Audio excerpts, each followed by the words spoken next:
이야기하는 지금 정부에서 이야기하는 기업가 정신의 핵이라고 하는 게 그러면 사회적 공헌 지금 이야기하는 있잖아요. 그러니까 지금의 대기업이나 정부에서 이야기하는 사회적 공헌의 기업가 정신으로 이야기했잖아요.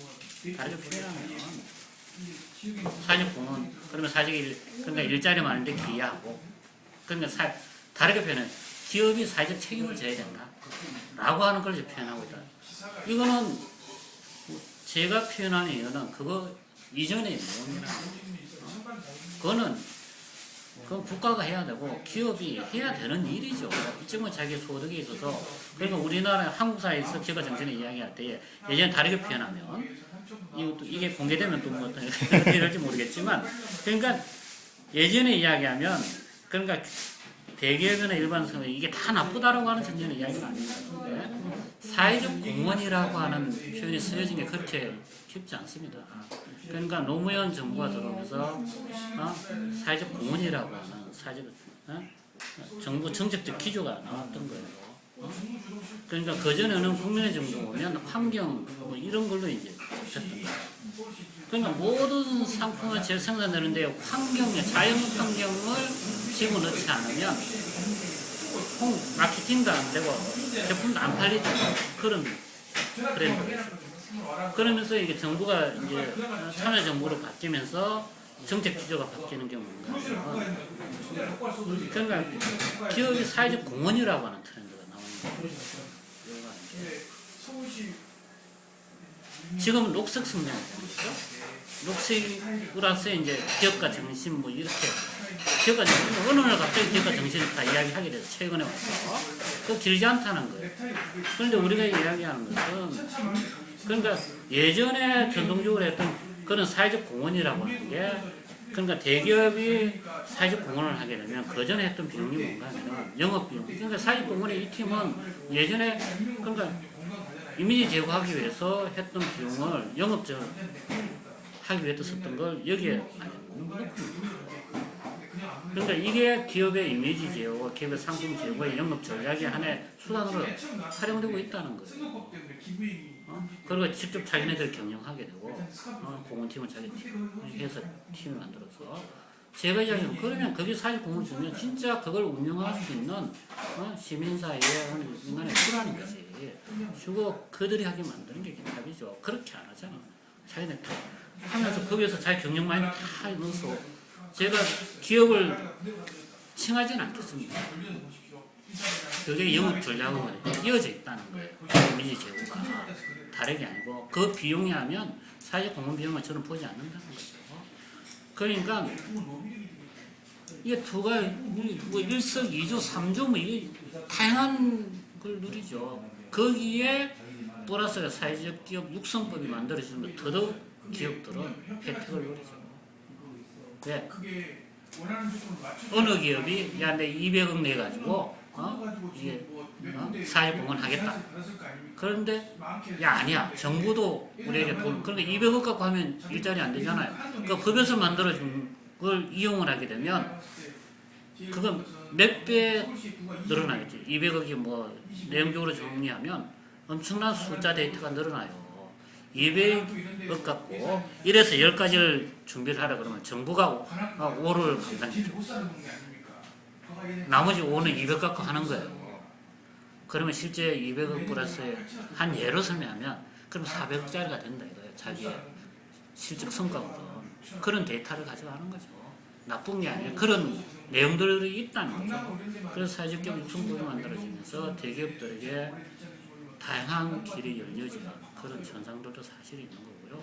그냥 그게 나쁘다라고 이야기하는 게 아니라 그런 이면도 있다는 거죠. 그게 당연히 있어야 되는 거지만 그리고 보완되어지고 다시 또 새롭게 넣어야 되겠지만 그런 이면들이 있다는 거고요. 그러니까 대기업이나 일반 지금 기업가들이 하는 사회적 공헌이라고 하는 그러니까 기업가 정신이라고 하는 그런 측면이 강하다는 거죠. 우리가 이야기하는 제가 이야기하는 기업가 정신이라고 하는 건 기본적으로 사람이 사람 주인이 그러니까 제품이 주인이 아니고 돈이 주인이 아니고 상품이 주인이 아니고 생산하는 공정하면 사람이 주인인가요? 아니잖아요.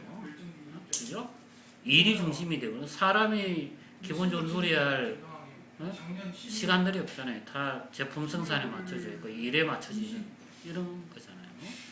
그러지 않았으면 좋겠다는 게 핵이에요. 핵이고 그래서 사람을 생각하게 되면 일하는 노동 환경이나 일하는 도구나 이게 다 그 사람 멍에 맞춰서 장비를 마련하게 되고 그럼 이 비용이 많이 들겠죠.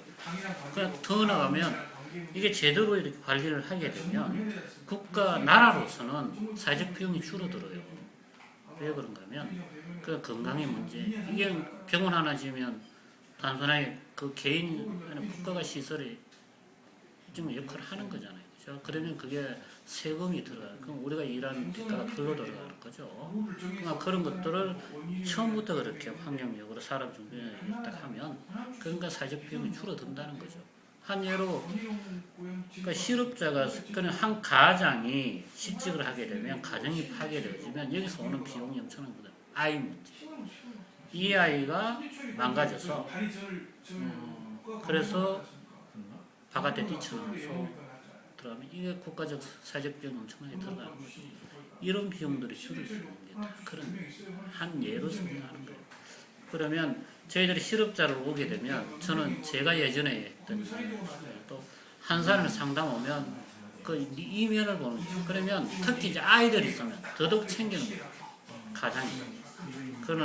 그러니까 이제 한부모 가정이면 어떻든 간에 아이가 딸려 있으면 우선순위 저는 그렇게 왜 그런가 하면 그러니까 이거는 아이가 더 사회적으로 엄청난 자산이기도 하지만 얘가 틀어졌을 때는 국가적 사회적 비용이 너무나도 많이 들어가는 거죠. 그래서 이 사람을 먼저 잡는 거죠. 그러니까 사회적 부조를 지원받을 수 있도록 먼저 이렇게 잡아서 그래서 케어할 수 있고 안정으로 생활할 수 있도록 제가 이 이야기를 왜 하냐면 우리도 마찬가지입니다. 제작소가 소기업 발전소가 있는데 그래야 되나. 그래서 이 소기업들이 건강하게 살아서 그래서 이런 정신들이 퍼져서 그래서 순환구조를 일으킬 수 있는 그게 이제 소기업이 순환구조 제도를 일으키려면 그러면 착한 소비도 이루어져야 될 거 아니에요. 그죠? 그게 이제 생협운동이죠. 착한 소비라고 하는 게. 그러니까 좋은 물건만 브랜드는 포장 좋은 것만 그러니까 몸에 그러니까 해가 되지 않게 생산되어진 물건 그러나 디자인은 좀 그렇다 치고 알맹이는 정상적이라는 거죠. 이런 것들을 알려주고 그리고 이 좀 디자인이 어정쩡하지만 소비할 수 있는 이게 상생의 구조예요. 공존의 사회, 상생의 사회.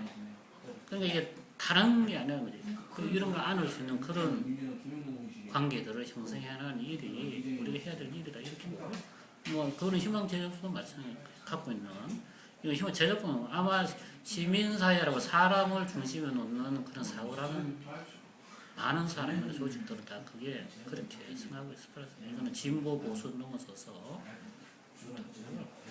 뭐 이렇게 되면 아마 한국 사회는 밝아지겠죠. 좀 더 많은 청년들의 창업을 해도 우리는 창업은 쉽지만 유지하기 어렵잖아요. 한국만큼 창업하기 좋은 나라 없습니다.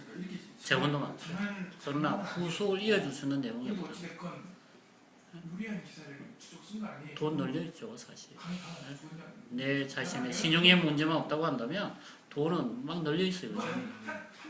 그런데 그 이후에 이제 이어지는 유지하고 이게 성장시켜내는 과정에서의 내용이 부족하죠.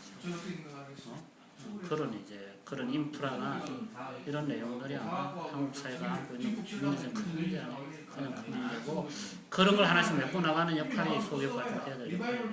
그러니까 크게 가는 건 국가가 하는 거고 보이지 않게 하는 게 소기업가 좀 하는 일이다. 이렇게